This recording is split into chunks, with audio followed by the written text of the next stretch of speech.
Back here in First Things First, and Coach Mangini is here again. Coach, thanks for sticking around. Much appreciated. We are 3 days removed from the catch that wasn't a catch, that was a catch, that wasn't a catch, and the resulting interception thrown by Big Ben in the end zone. But the dust still hasn't settled. Roethlisberger says he should have spiked the ball before the final play, and then seemed to point the finger at the coaching staff, saying he wished he had, quote, had 2 plays ready to go. All right, so Coach Mangini, who is more responsible for the end of this game? Would you put this on Big Ben Roethlisberger or his coaches? I'd say they have to share it. So they come out of the review. There's 28 seconds left. It's second down. They had plenty of time to sit on the sideline and talk about the different scenarios. And really, there's only 2 scenarios. It's, okay, if the ball's inbound and the clock's running, what do you want to do on third down? Or if it's not. Right. And so you had all that time to do that. Now, the next play, Ben completes a short pass. It stays in bounds. Then they go to the clock play, and he throws it on an inside slant, which typically those are either outbreaking routes or fades.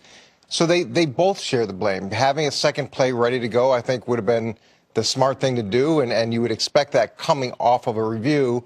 But then Ben, as a veteran quarterback, has to make good decisions in both situations, completing the ball in bounds and then the spike.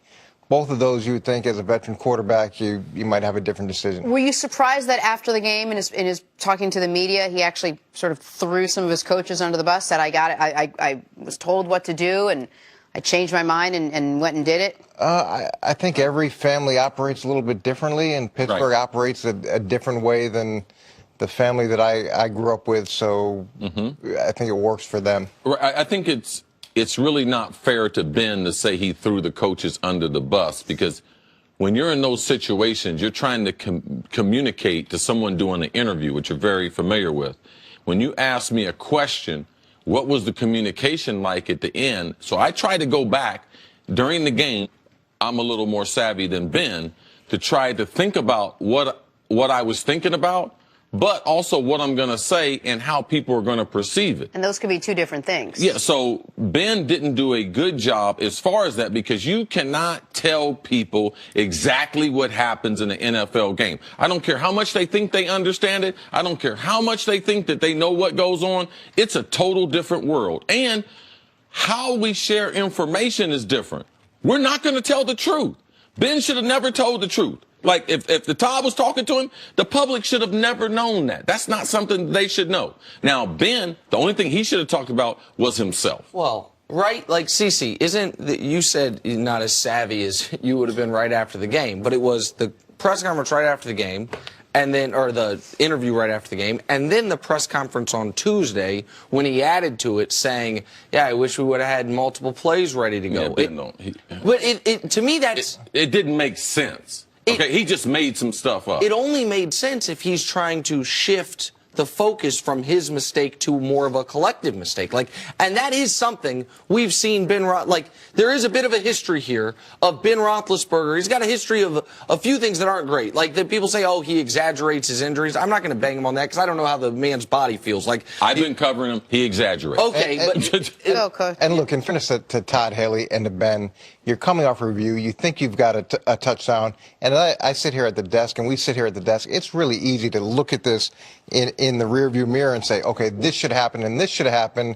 But in that moment, there's a lot of things. There's a lot of variables. There was a lot of mistakes. And there were a lot of mistakes. And you really try to, during the week, practice gotta have it plays. And I know I've talked to you guys about this before, where when you get in those critical situations, you know exactly what you're going to do, so that you're not discussing it on the sideline. So you're not impulsively or emotionally making a decision that isn't the best decision.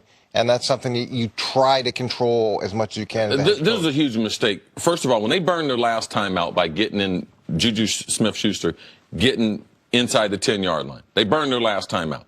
So you have a time right there. You know you don't have any timeouts. So there's 2 things we're not going to do. All right? I'm not going to get sacked, and I'm not going to throw the ball where potentially a guy can be tackled in bounds. What happens on second down? Who they throw the ball to? They threw the ball to Darius Hayward-Bay on a shallow cross. He should have never thrown that ball to him because there was no way he was going to make it to the end zone. So that was mistake number one.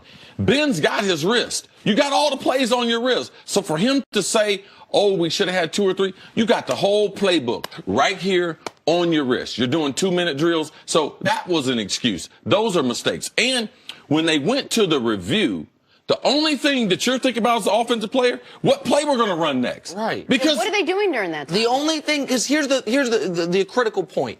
They were not reviewing whether or not it was marked at the 1 yard line. Exactly. Yes. Because if they're reviewing, it was either score, no score. Which is critical, because if you're reviewing, was he maybe marked at the 1? Then you have a lot. All right, so what do we do if it's called incomplete? What do we do if it's a catch but he's down at the 1? Like, then there's multiple scenarios. It was either we're kicking the extra point, don't need to plan for that. Okay, let's plan for the worst case scenario.